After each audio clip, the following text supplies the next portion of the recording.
Hello everyone, it's Shel from Paper Rock TO Studio, and today I'm sharing with you a little art journal, drawing journal that I made out of lunch sacks. These are just paper sacks, and this is not a new idea. I actually made one of these, well, I made several of these when my son was in kindergarten 19 years ago. Made one for every child in the class just by folding a paper bag in half and making those be your signatures. Because the paper bag has an opening at the end, you also get a bonus feature of having a pocket page in them as well. So I needed to make a little booklet for my October Inktober challenge, which I'm going to use a different prompt list, which we'll talk about that later.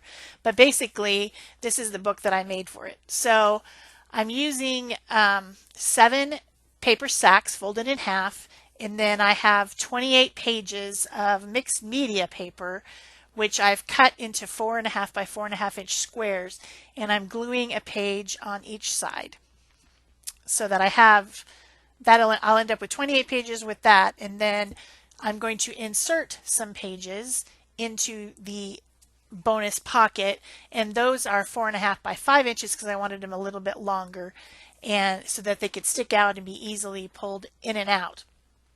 I rounded the edges of those, and then I took my circle punch and punched a little divot so that these pages will be easy to pull in and out.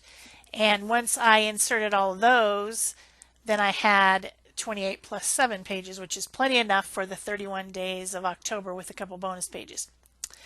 So then to make the cover that I'm going to sew the signatures into, I'm using this was a envelope that someone sent me, and it actually has a very pretty design on it. It was mail art, but I ended up covering it because of that brown place where I had torn off some of the. It was a mailing envelope, and so when I tore it open, it kind of ruined that one section, and that was the section I had cut. So I decided to go ahead and cover it with some jelly prints that we made in the live show on last Thursday.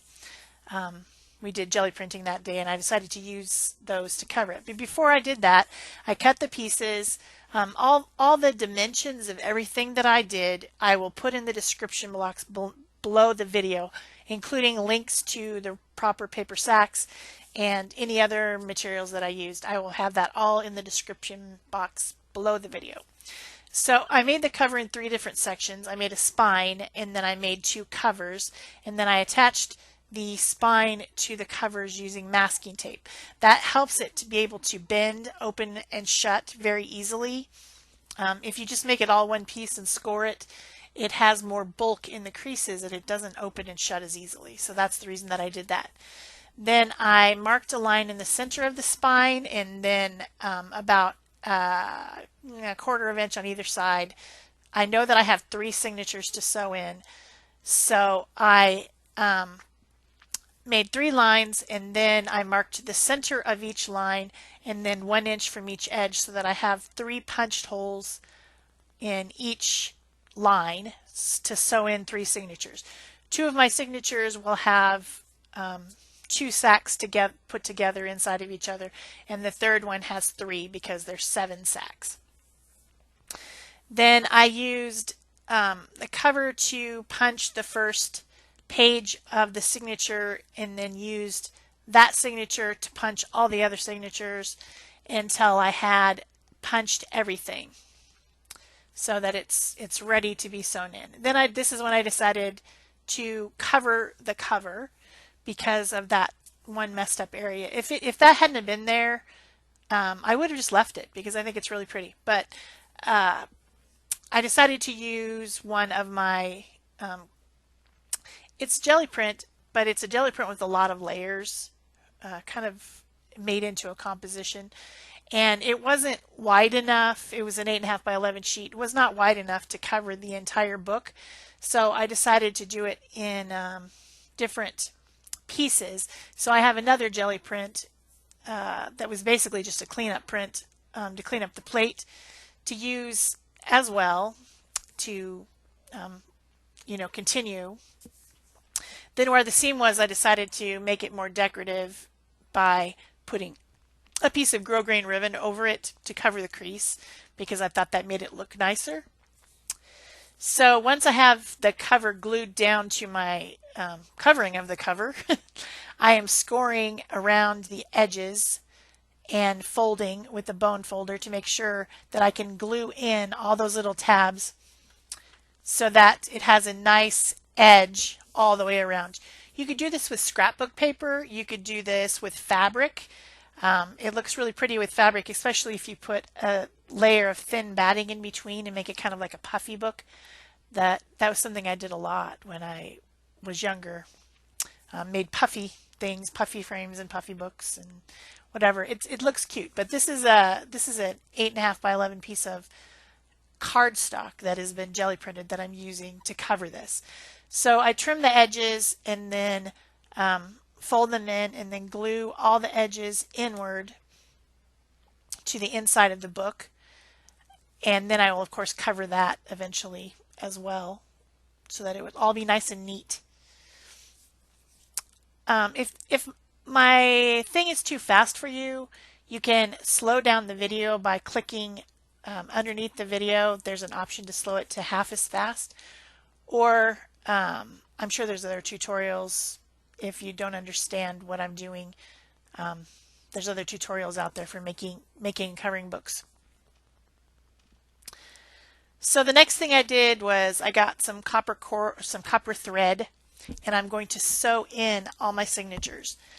So for the 3-hole, you start with I want it to tie on the inside, so you start with the center hole on the inside, put it all the way through the cover, come around to one side and bring it back in to the inside in the second hole. Then you go back through the center, back out to the outside, up to the 3rd hole, bring it back in, and then tie it in a knot. It's very simple sewing. And then I, of course, tied it a few times, and I did use a double thickness of thread. I've never used this thread for this. You can use wax linen. That's what most people use. But I just wanted a thin thread. Also, embroidery floss would work for this, or fishing line. Monofilament works really great for this. So I sewed all my signatures in. Remember, I had 3 signatures, sewed them all in, and now my book is complete, except for I need to cover up the inside covers, and I just didn't measure at first and cut a piece that was too short, so you'll see what I did with that. I went back and cut another piece that is 5 inches wide by 6 3/4 inches long to glue in here. You do need to use your bone folder or stylus to make sure that the crease is well creased and glued down so that it doesn't keep flipping back up on the inside. And then I go ahead and use the short piece on the back, and then I add an extra tab that was trimmed off from the other big piece that's on the outside to cover up the excess where I had cut this piece too short. You know, get creative with it. Always get creative with it.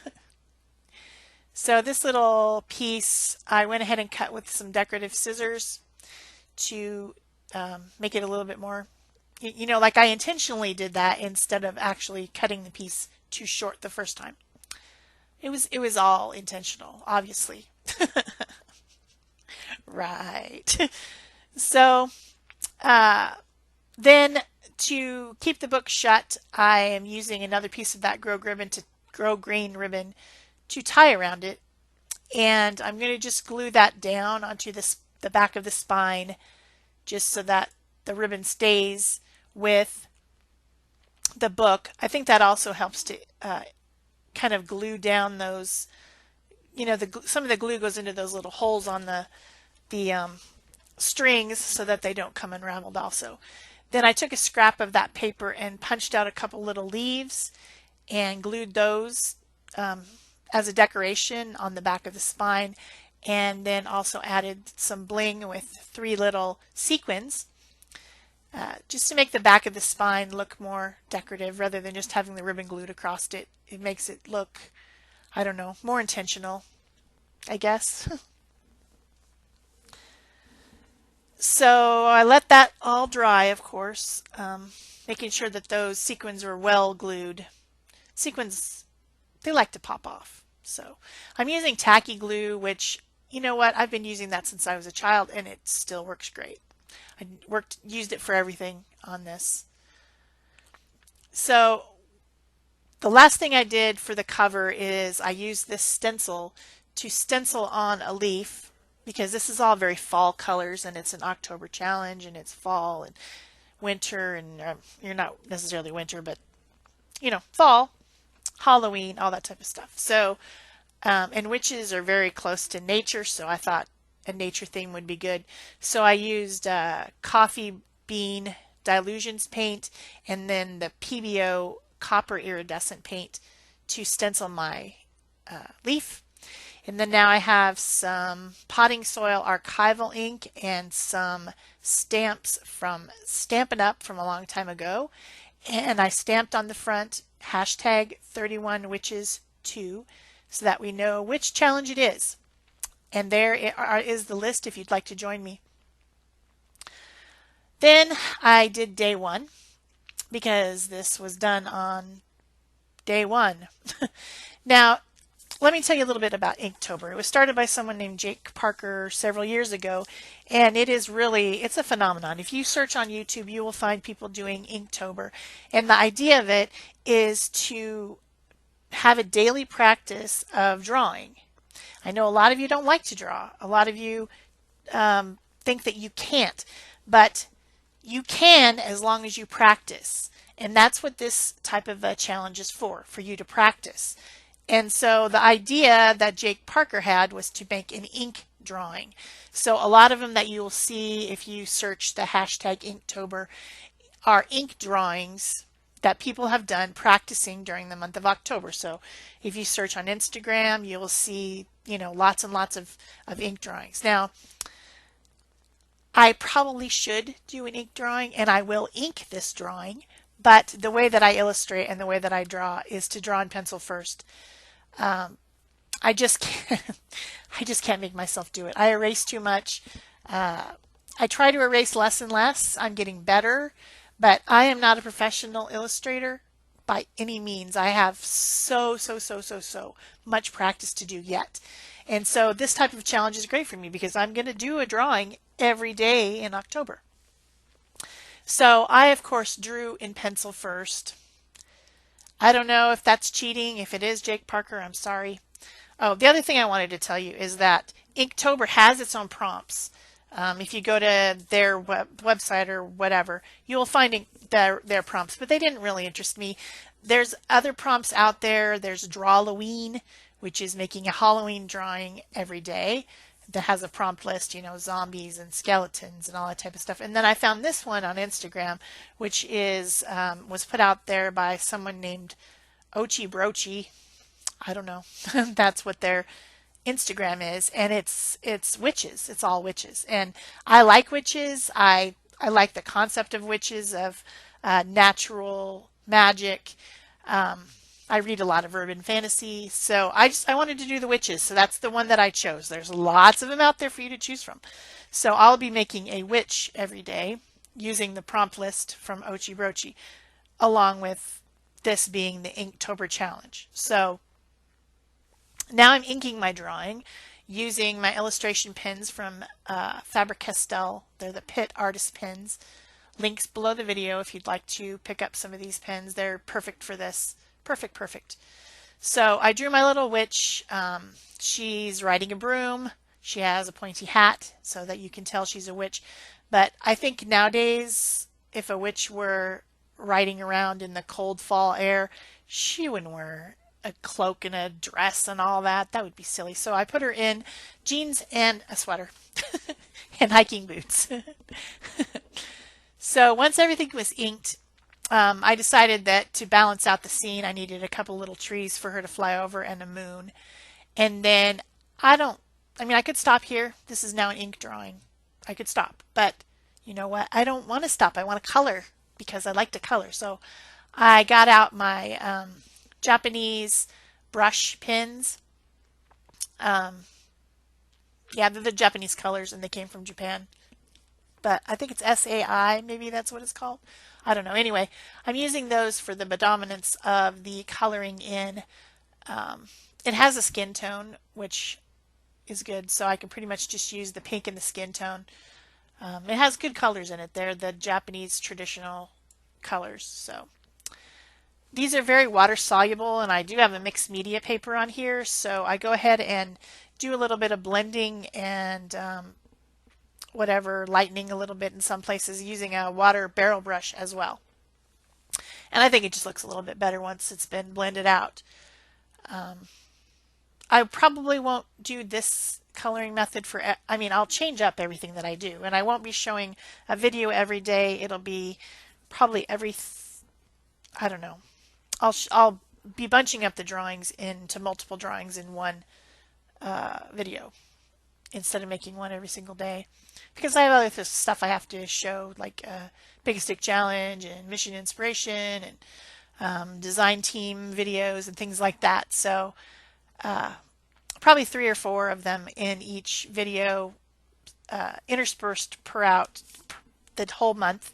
And then of course I will also be posting a drawing daily on Instagram using the hashtag 31witches2 and Inktober probably. So if you follow me on Instagram, you can certainly see daily drawings. But then for the videos, they will be just whenever I do it. Yeah, that's my explanation. I'm sticking to it.